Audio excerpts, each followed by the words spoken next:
April 19, 2026 அன்று ஞாயிறு ஆராதனையை புறக்கணித்து அரசியல் தலைவரை சந்தித்தது குறித்த கண்டனம் மற்றும் எச்சரிக்கை.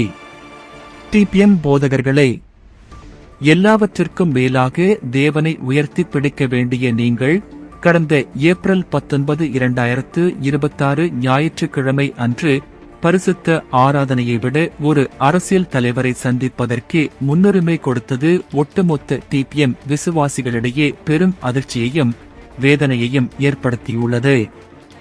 இந்த கடிதத்தின் மூலம் நாங்கள் உங்களுக்கு முன்வைக்கும் எச்சரிக்கைகள் பின்வருமாறு: தேவனை விட மனிதனுக்கு முன்னுரிமையா?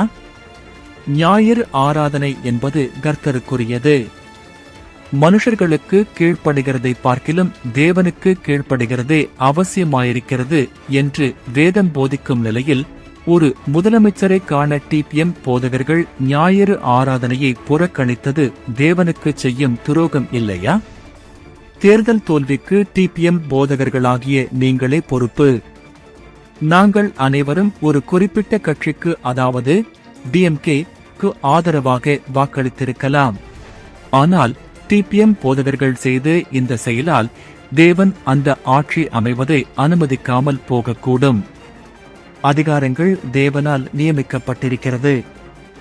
நீங்கள் தேவனை அவமதித்த காரணத்தினால் 2026 தேர்தலில் திமுக தோல்வியடைந்தால் அதற்கு முழுமுதற் காரணம் டிபிஎம் போதகர்களாகிய நீங்கள்தான்.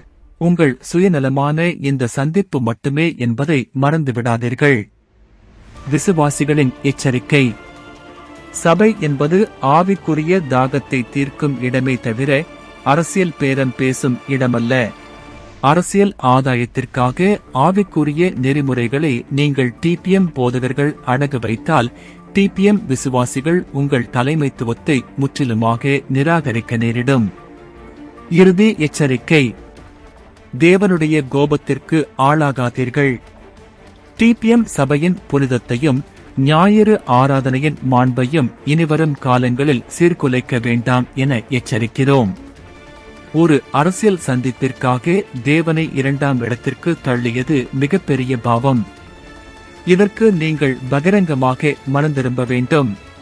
நிச்சயமாகவே ஆட்சியாளர்களை தேர்ந்தெடுப்பவர் தேவன். டிபிஎம் போதகர்களின் தவறான செயலால் தேவகிருபை சபையை விட்டு விலகினால் அதன் விளைவுகளுக்கு டிபிஎம் போதகர்களே பொறுப்பேற்க வேண்டும்.